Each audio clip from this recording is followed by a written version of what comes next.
it's not a stretch to say that in Islam, the objectification of women is a crime. You wouldn't say that is right. In Islam, that is evil, that is criminal, that is the objectification of women is considered unacceptable. However, objectification of women in today's society is just seen as it's perfectly fine, it's acceptable, and therefore women feel a lot of pressure to conform to certain standards, usually European standards and whatnot. Now, men, they also have been rather than fighting against this and saying women shouldn't be objectified, they're enjoying this, and it's the women who really have to suffer. And essentially, if there's a person who treats women like objects because of this excessive sexual exploitation, this objectification, then when that person's own children, own daughters are children, then they treat them like children. But as soon as they become older, that may be a reason why you start getting people who, and this is apparently a big issue right now, that women are complaining, teenagers are complaining that when we became teenagers, our fathers stopped being nice to us. So that could be a possible explanation because of objectification. Could be. To be honest, like let's put some of this stuff that you read out.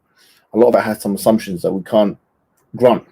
Like it would require some evidence for us to kind of grant all of the assumptions of the question that you put down. I'm not denying or negating at this point in time. I'm just saying that it's the evidence is insufficient for a lot of the stuff. But yeah, having said all of that, yeah, objectification is what we have to really define what we mean by it. Are we talking about people using women in order to sell goods, products, using them for human trafficking, sexual exploitation, prostitution, all of these kinds of things? If that is what we're talking about, then clearly Islam has a very clear stance against these kind of things. Yes. And that's why the hijab is actually one of the, if you want to talk about hikam or the wisdoms of the hijab, one of them is that فَلَا يُؤْذَيْنَ, actually the Quran states that, so that they don't get harmed. People don't really talk about this enough, but that's in the Quran.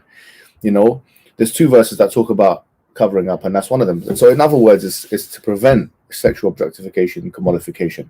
You see, so yeah, it's a thing nowadays. Unfortunately, we're in a hyper globalized society. We can go and see any woman that we want to see.